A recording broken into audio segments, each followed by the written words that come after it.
Hi friends, आज शुरू करते हैं I am your alpha and you are my omega fan fiction के पार्ट 7। पिछले पार्ट में हमने देखा था वंचाई को पता चल जाता है जहान और इबो दोनों जिंदा है और वो उन पर अटैक करने के लिए रेडी हो गया था। अब आगे की स्टोरी। इबो अपने रूम पर दौड़ के आते हुए वो सोचता है मैंने अभी जान के साथ फ्लर्ट किया, ये कहकर वो अपने ही बेड पर उछल कूद करने लगता है। कुछ ही देर में उसकी मम्मी और आंटी दरवाज़ा ठक-ठक करते हैं, तो वो जैसे ही दरवाज़ा खोलते हैं दोनों उसे देखकर बहुत ज़्यादा शौक हो जाता है। उसकी मम्मी कहते हैं इबो ये क्या है? इबो कहता है क्या हुआ मामा? मामा कहते हैं तुमने अपने आप को मिरर में देखा है? इबो कहता है क्यों देखूं? मामा कुछ नहीं कहते, उसे लेकर मिरर के सामने चले जाते हैं। इबो पूरी तरह शौक हो जाता है। उस देखता है उसका टेल आ गया है, वो भी 9। वो पूरी तरह शौक हो जाता है। वो दोनों इबो के टेल्स को टच करने लगते हैं, तो इबो हंसते हुए कहता है आप दोनों मुझे टिकल करना बंद करो। उसकी मामा इबो के ईयर्स छूते हुए कहते हैं इबो देखो तुम्हारे कितने क्यूट वाइट ईयर्स निकल रहे हैं, तुम बहुत ज़्यादा क्यूट देख रहे हो। इबो पूरी तरह शौक हो जाता है। मामा क्यों मेरे ईयर्स ऐसे निकल रहे हैं? उसके मामा कहते हैं इट्स ओके बेबी, कोई बात नहीं, तुम पूरी तरह ओल्ड में बदलने वाले हो। जीवान इबो के फोरहेड पर किस करते हुए कहता है बेबी तुम अभी अपने बेड पर जाओ, कल देखना तुम पूरी तरह ओल्ड में फॉर्म में बदल जाओगे। उसकी माँ भी कहती है ठीक है, हम लोग तुम्हें कल मिलने आएंगे। उसके फोरहेड पर किस करके वो दोनों चले जाते हैं। इबो मिरर के सामने जाकर अपने टेल्स और ईयर्स को छूने लगता है। पहले वो बहुत ज़्यादा शौक लगा था, मगर वो बिलीव नहीं कर पा रहा था कि उसके साथ भी ऐसा कुछ हो सकता है। मगर वो अंदर से बहुत ज़्यादा खुश भी था, एक्साइटेड था कि वो अपने ओल्ड फॉर्म को देखने के लिए। इसलिए वो मुस्कुराते हुए अपने बेड पर चला जाता है।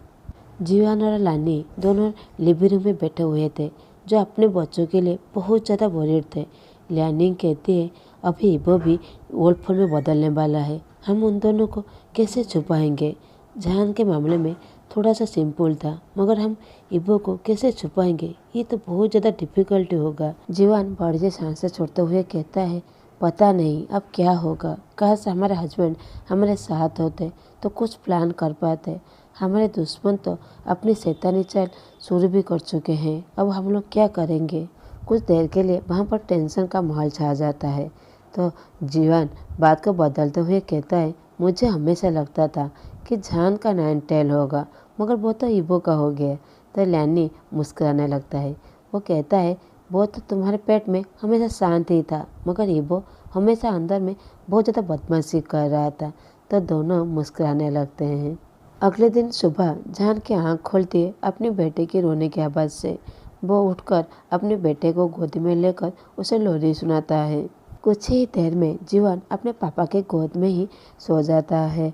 तो जान उसे बेड में आराम से सुलाकर बाहर आ जाता है। उसे कुछ आवाज़ आती है तो वो चारों तरफ देखता है। फिर उसे कुछ डाउट होता है तो वो इबो के रूम की तरफ चला जाता है। वो बाहर ही खड़ा था, पूरी तरह शॉक हो जाता है। उसके सामने एक वाइट कलर का वॉल्फ उसके सामने खड़ा हुआ था, जो उसे बहुत ज़्यादा घूर के देख रहा था। जान जो बहुत ज़्यादा सरप्राइज था। जान अपने मन में सोचता है इबो? तो इबो कहता है हाँ मैं हूँ जान। जान पूरी तरह शॉक हो जाता है क्योंकि इबो उसे माइंड लिंक से बातें कर रहा था। तो जान कहता है तुम अपने ओल्ड फॉर्म में बदल गए हो? इबो कहता है हाँ जान, मगर मेरी मदद करो, मुझे नहीं पता मैं कैसे फिर से ह्यूमन फॉर्म में बदलूं। जान रूम के अंदर आकर अंदर से डोर को लॉक कर देता है और उसके पास बैठकर उसके बालों को छूने लगता है और उसे टाइटली हग करते हुए कहता है तुम्हारा ओल्ड फॉर्म बहुत ज़्यादा खूबसूरत है। तो इबो ब्लश हो जाता है। जान उसके फेस को पकड़ते हुए कहता है तुम कितने ज़्यादा क्यूट दिख रहे हो। इबो को ऐसा लगता है क्योंकि उसका दिल यहीं पर ही स्टॉप हो जाएगा और वो पाउट बनाते हुए कहता है तो फिर मैं इसी फॉर्म में ही क्यूट हूँ। तो जान हंसने लगता है और कहता है नहीं इबो, तुम ह्यूमन फॉर्म में भी बहुत ज़्यादा ब्यूटीफुल हो। बाय द वे मैं तुम्हें सिखाती हूँ कैसे तुम चेंज हो सकते हो। पहले रिलैक्स हो जाओ, अपने कॉन्सेंट्रेट करो अपने ओल्ड से बातें करने के लिए। पहले उसे शांत करवाओ, फिर स्लोली अपनी आंखें खोलो। इबो जान की बातों पर फॉलोअप करता है और वो स्लोली अपनी आंखें खोलता है। उसे फील होता है जैसे वो ह्यूमन में चेंज हो रहा है। जान उसकी तरफ देख रहा था। वो कहता है, उस स्टूपिड परवर्ट होल, पहले स्टॉप हो जाओ। इबो ऑलरेडी ह्यूमन फॉर्म में बदल चुका था और वो बेड पे बैठा हुआ था। उसे रियलाइज़ नहीं होता कि उसने कोई भी कपड़े नहीं पहना है। तो वो पाउडर बनाते हुए कहता है, क्या हुआ जान? तो जान जो अपने आप को कंट्रोल कर रहा था वो कहता है, इबो कुछ नहीं, मैं बस अभी जा रहा हूँ। वो जाने ही वाला था कि इबो उसके हाथ पकड़ लेता है। कहता है, जान प्लीज़ कुछ देर के लिए हमें बैठ जाओ। तो जान सहाय करते हुए कहता है, इबो अगर मैं यहाँ कुछ देर रहा तो मैं कुछ कर बैठूँगा जो मुझे नहीं करना चाहिए। तो इबो पूरी तरह कन्फ्यूज हो जाता है, मगर वो चाहता था कि जान उसके पास कुछ देर तक बैठे। तो वो कहता है, क्या कहा तुमने? जान तुम मेरी तरफ थोड़ा देखो। तो जान स्लोली टर्न होता है।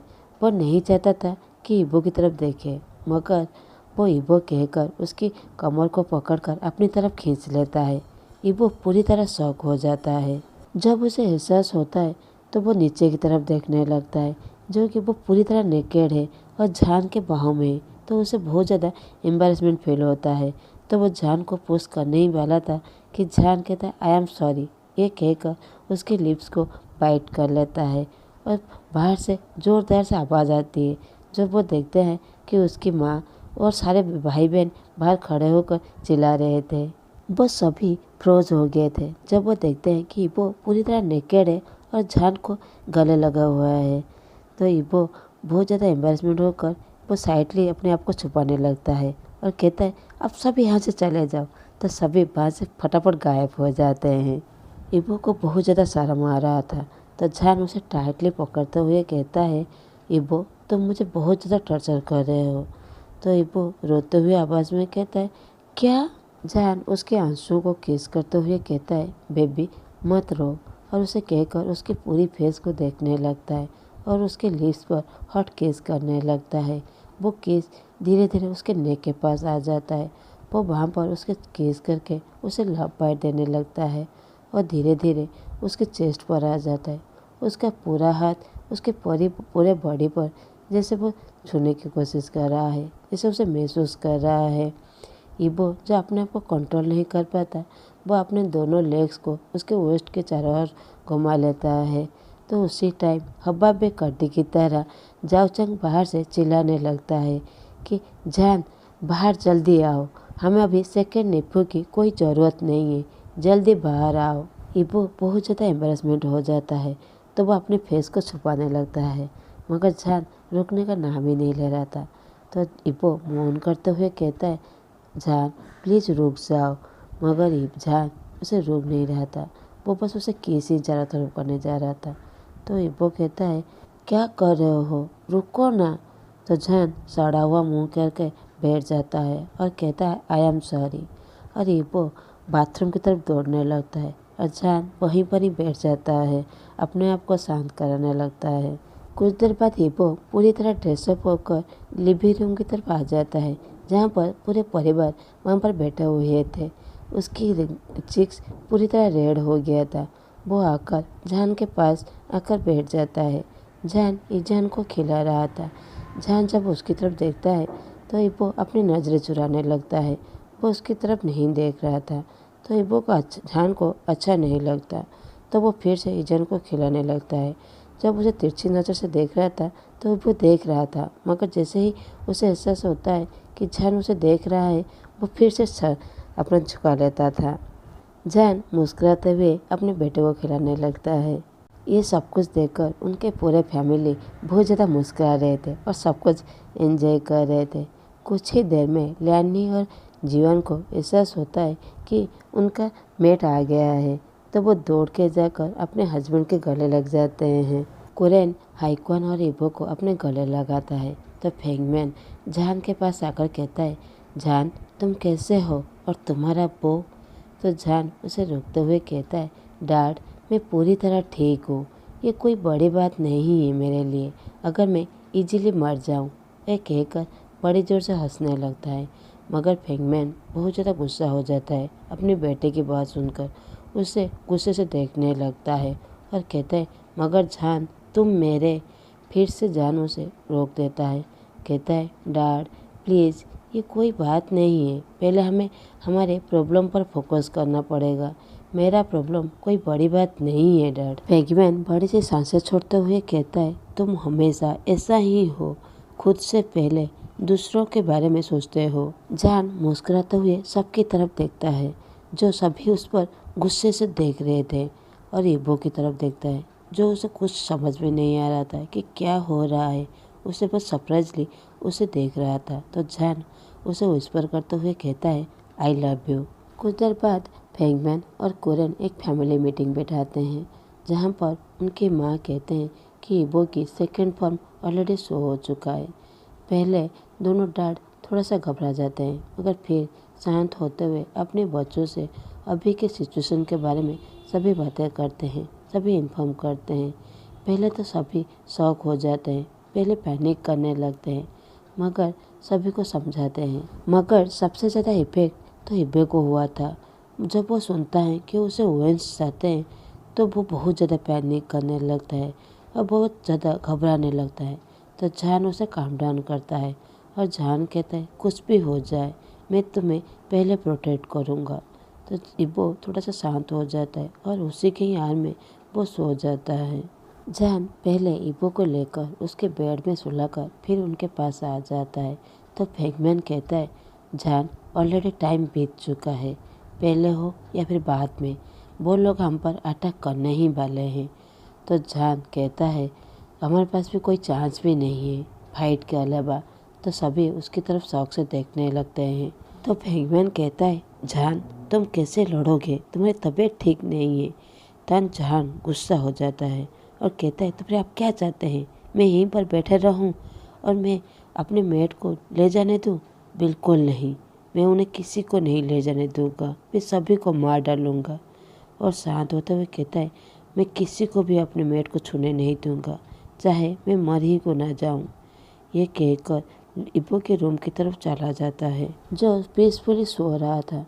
तो उसके पास जाकर बैठते हुए कहता है, मैं तुम्हें प्रोटेक्ट करूंगा, चाहे कुछ भी हो जाए, चाहे मैं मर ही को ना जाऊं। तुम्हारे मगर मेरी लाइफ पूरी तरह वर्थ है। यह कहकर उसके फोरहेड पर किस करके अपने रूम की तरफ चला जाता है। दूसरी तरफ हमें एक ओल्ड मैन दिखाया जाता है, जो चेयर पर बैठकर कॉफ़ी पी रहा था। उसके हाथ में एक पुराना पिक्चर था, जिससे हाथ में पकड़ते हुए कहता है, मैंने तुम्हें कितने सालों से नहीं देखा था, वो बस शाहजहां के लिए, मगर इस बार ऐसा नहीं होगा। तुम तो पिछली बार से और ज़्यादा खूबसूरत दिख रहे हो लानबांग जी। यह कहकर उस पिक्चर को किस करने लगता है। एक दूसरा इंसान उसके पास आते हुए कहता है, नेक्स्ट वीक जब फुल मून अपीयर होगा, शाहजहां को मैं इन्हीं हाथों से मारूंगा। ये कहकर वो बड़ी देर से मुस्कुराने लगता है। वहीं एक कोने पर एक लेडीज खड़ा होकर सारी बातें सुन रहा था और सब समझ रहा था। तो ओल्ड मैन उस इंसान को कहता है, तुम्हें लगता है तुम इस बार सक्सेस हो जाओगे, पिछली बार की तरह कोई गलती नहीं करोगे? वो इंसान अपना सर हिलाकर वहाँ से स्लोली चला जाता है और वो लेडीज वो अपने फ़ोन लेकर मैसेज करने लगता है। नेक्स्ट वीक फुल मून को वो सभी अटैक करने वाले हैं, तुम रेडी रहना। दूसरी साइड से जॉन मैसेज को रिसीव करके नटखट सी मुस्कुराहट देते हुए कहता है, रियली? और वो भी मैसेज देता है, good job, thank you miss when. तो वो रिप्लाई करते हुए, मुझसे मिस वेन बुलाना बंद करो, मुझे बहुत ज़्यादा नफरत है। तो जॉन कहता है, सॉरी मिस जी, ओके, मैं अब तुमसे कभी मिस वेन नहीं बुलाऊंगा। मिस जी कहते हैं, यही तुम्हारे ठीक होगा। बाय द वे बेबी कैसा है? जॉन मुस्कुराते हुए कहता है, वो इबो को बहुत ज़्यादा प्यार करता है तुम्हारी तरह। और वो सोचता है, मुझे लगता था कि वो बेबी को बिल्कुल केयर नहीं करता, मगर मिस जी कहता है, ओके, मैं अभी रख रहा हूँ, मुझे कहीं जाना है। जॉन अपने पेरेंट्स के पास आकर बैठते हुए कहता है, मुझे अभी मैसेज मिला है कि वो नेक्स्ट वीक फुल मून को अटैक करने वाले हैं। वैसे ही आप लोग वरीड मत हो, मैंने एक प्लेस देख चुका है जहाँ पर आप सभी सेफ रहेंगे। कोरेन और पेंगुइन दोनों एक साथ कहते हैं, जॉन तुम ये क्या कह रहे हो, तुम्हारी तबीयत? जॉन बात काटते हुए कहता है, डोंट वरी, मैं पूरी तरह ठीक हूँ। किम और इबेन आप लोगों को फुल मून अपीयर होने से पहले ही वो आप लोगों को यहाँ से ले जाएंगे। मगर दोनों मदर जो थे वो ऑलरेडी रोने लगते हैं। चेंग और हाइक्यून कहते हैं मगर हम लोग यहीं पर ही रुकने वाले हैं। जीवन जान की तरफ दुखी मन से देखते हुए कहता है, जान बेबी तुम कैसे फाइट करोगे, तुम अभी तक स्टेबल नहीं हुए हो। तो जान कहता है, मामा ट्रस्ट करो, मैं वीक नहीं हूँ, मैं फाइट कर सकती हूँ, मेरे मेट के लिए है। मैं मर भी गया तो दुख नहीं होगा क्योंकि मैं अपने लव को प्रोटेक्ट करने की वजह से मर गया। सभी उसकी तरफ देखने लगते हैं कि जान क्या कह रहा है। जाओचंग बहुत ज़्यादा दुखी हो जाता है, उसे बहुत ज़्यादा हर्ट होता है कि उसका छोटा भाई ये सब क्या कह रहा है। दोनों डैड बहुत ज़्यादा निराश हो जाते हैं कि वो कुछ नहीं कर पा रहे हैं। जीवन रोते हुए कहता है, आई हेट यू। यह कहकर रोकर अपने रूम में चला जाता है। जान बहुत ज़्यादा अपसेट हो जाता है अपनी माँ को ऐसे रोते हुए देखकर, मगर वो कुछ नहीं कर सकता क्योंकि इस गेम का एंड ऐसा ही होने वाला है। वो सबकी तरफ देखता है और वो अपने रूम के अंदर चला जाता है। अपने फ़ोन को लेकर मैसेज करता है, सभी रेडी हो जाओ, प्लान के अकॉर्डिंग हम सभी अटैक करने वाले हैं। साइजन सोचता है, मुझे पता था कि यही सब कुछ होने वाला है, इसलिए मैंने पहले से ही सब कुछ प्लान कर दिया था। पहले से ही एक सीक्रेट हाउस बना दिया है जहाँ पर सभी लोग सेफ रहेंगे। मैं कल ही सभी को लेकर वहाँ चला जाऊँगा।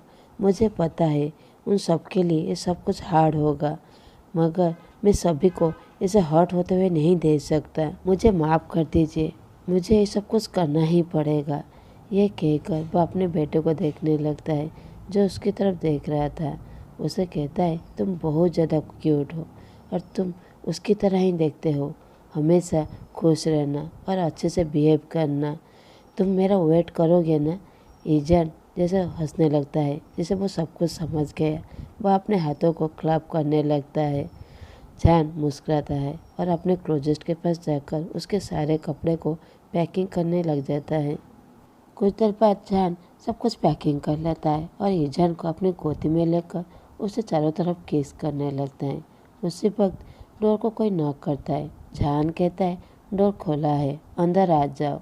जो इब्बो था। इब्बो को देखकर जान कहता है, इब्बो तुम यहाँ क्या कर रहे हो, कुछ काम था। मगर इब्बो पूरी तरह शॉक हो जाता है। वो जब साइड में बैग को देखता है तो कहता है, जान तुम कहाँ जा रहे हो, यहाँ पर इतना बड़ा बैग क्यों रखा हुआ है। तो जान मुस्कुराने लगता है और एक्साइटेड होते हुए कहता है, तुम सभी लोग कल वेकेशन पर जा रहे हो। तो इब्बो अपनी आंखें बड़ी करके कहता है, तुम नहीं जाओगे हमारे साथ। जान कहता है, हाँ मैं जाऊँगा, मगर मुझे कुछ काम है, मैं पहले फिनिश कर लूँ, फिर मैं तुम लोगों के पास चला आऊँगा। वो अपना सर हिलाता है, मगर उसे पूरा भरोसा नहीं था जान की बातों पर। तो वो उसकी तरफ देखने लगता है और कहता है, अरे जान कहाँ रहेगा। जान कहता है, इब्बो तुम्हें पता है तुम मेरी मेट हो, राइट ना। इब्बो ब्लश हो जाता है, कहता है, हाँ मगर हम लोग तो खुद को एक्सेप्ट भी नहीं कर रहे हैं। वो बहुत ज़्यादा दुखी मन से कहता है। जान बड़ी सी सांसें छोड़ते हुए उसके पास जाकर उसके लिप्स पर किस कर देता है और कहता है, इब्बो तुम्हें पता है मैं तुम्हें बचपन से ही प्यार करता हूँ, तुम्हें कोई भी रिप्लेस नहीं कर सकता। इस दिल में बस तुम हो, आज कल और हमेशा के लिए तुम ही रहोगे। और उसके हाथ को पकड़ते हुए कहता है, इब्बो मैंने तो कब से तुम्हें एक्सेप्ट कर लिया है कि तुम मेरे मेट हो, मगर बस तुम ही हो कि अभी एक्सेप्ट किए हो मुझे कि मैं तुम्हारा मेट हूँ। इब्बो पूरी तरह ब्लश हो जाता है और रोने लगता है। जान मैं तुम्हारा कब से वेट कर रहा था, उसी दिन से जब तुम मुझे छोड़ के चले गए थे। मैं बहुत रिग्रेट कर रहा था बस सब कुछ के लिए, मैंने जो सब कुछ पास्ट में किया था। मैं तुम्हें कब से अपना मेट मान चुका हूँ। मैं वांग इब्बो, मैं ऑलरेडी एक्सेप्ट करता हूँ कि तुम मेरे मेट हो। जान इब्बो की सारी बातें सुनकर वो बहुत ज़्यादा खुश हो जाता है। दूसरी तरफ ही जान बहुत जैसा क्लैप कर रहा था, जैसे वो उन दोनों की बातें सब कुछ समझ रहा हो।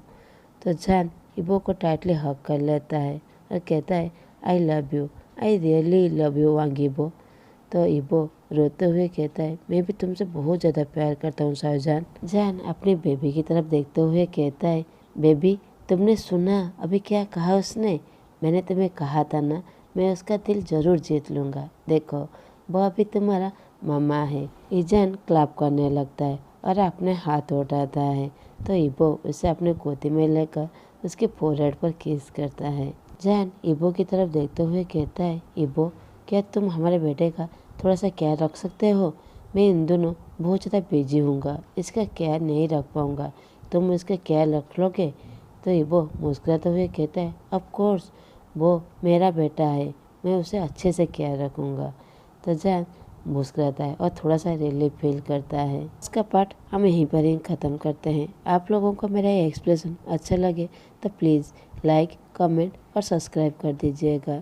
Thank you for watching.